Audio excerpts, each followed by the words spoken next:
Fibroids అంటే ఏంటి? కంపల్సరీగా సర్జరీ చేయించుకోవాలా?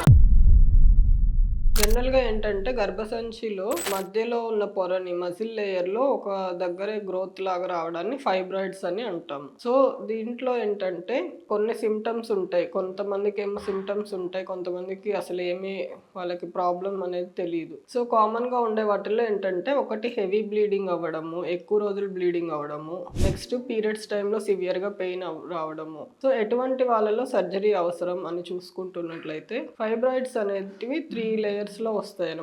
ఒకటి ఎండోమెట్రియంకి ఆనుకొని ఉండేటివి సబ్మ్యూకస్ ఫైబ్రాయిడ్స్ అని అంటాము. గర్భసంచి మధ్యలో పొరకి ఇంట్రామ్యూరల్ అనేది ఇంకొక రకం. దాంతో పాటు చివరికి ఉన్న వాటిని సబ్సీరోజల్ అని చెప్తామన్నమాట. సో, వీటిల్లో ఎండోమెట్రియంకి దూరంగా ఉన్న ఫైబ్రాయిడ్స్ వల్ల ఫర్టిలిటీ అనేది అసలు ఎఫెక్ట్ అవ్వదన్నమాట. సో, అటువంటి వాళ్ళకి సర్జరీ అవసరం ఉండదు. అలా కాకుండా సైజ్ చాలా ఎక్కువుంది, లోపల గర్భసంచి పెద్ద సైజ్ వల్ల డిఫార్మిటీ వస్తుంది అనుకున్నప్పుడు సర్జరీ అనేది కొంతమందిలో ఫైబ్రాయిడ్ తీసేయంగానే కొందరికి న్యాచురల్‌గా గూడా ప్రెగ్నెన్సీ వస్తుంది. ఎందుకంటే ఫైబ్రాయిడ్ వల్ల యూట్రస్ గూడా డిఫార్మిటీ వచ్చి స్పెర్మ్స్ అనేటివి కరెక్ట్‌గా రీచ్ అవ్వకపోవడము ఇట్లాంటి కారణాలు గూడా ఉంటాయి.